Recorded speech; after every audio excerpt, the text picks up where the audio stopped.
Another life lost to Helene was a Greenville County man, Charles Dean. Charles had some hard times in his life, and before he was killed, he spent years giving back to people facing the same battles he was.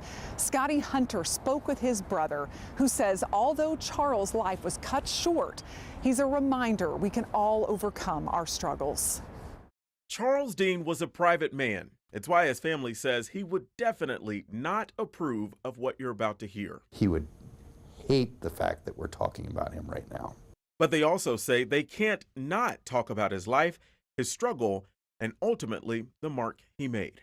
We didn't know a lot about exactly what he was doing here in Greenville. We kind of knew, but it wasn't really until he passed away that we knew what he had done.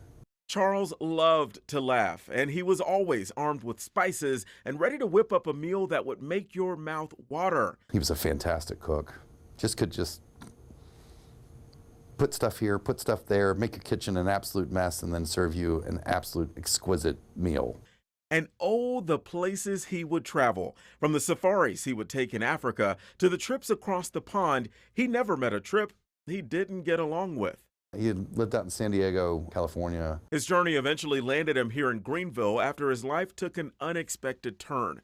But it's the challenge, his brother says, put him on the path to his purpose. As happens with a lot of us, crutches develop, and his crutch was alcohol. His brother still remembers the day he drove to pick him up and, with the help of family, got him checked in at the Pavilion, an addiction recovery center here in Greenville. It was at this facility that his life took a turn for the better. He went to Pavilion and he did about 9 months of inpatient and outpatient treatment, and it took. Over time, Charles slowly started to become the man his brother remembered. But what he didn't know is that Charles was taking his new lease on life a step further. He had quietly started working at Pavilion with alumni services to reach those who had gone through the program and help keep them on track. His own self-discovery helped him help others.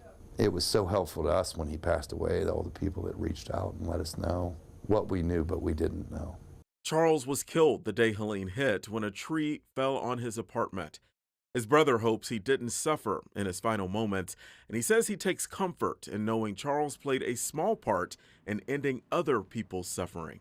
We came back a month or so after his funeral. They had a gathering at Pavilion's facility here in Greenville, and a mother came up to us and said, "Your brother saved my son's life." And then her son came up and said, "Your brother saved my life." I mean, I don't know what you do with that. How many of us can say that? I saved somebody else's life. Well, it's real. It's remarkable. And it's profound. It's an almost divine purpose that he says his brother, despite how private he was, earned. You know, we have a belief that God will take care of, he'll take care of us, and he'll take care of everyone that's passed. And I think certainly if anyone has earned a place in heaven, got to be my brother. Charles' family said they find comfort in knowing he touched so many lives by helping others through their recovery.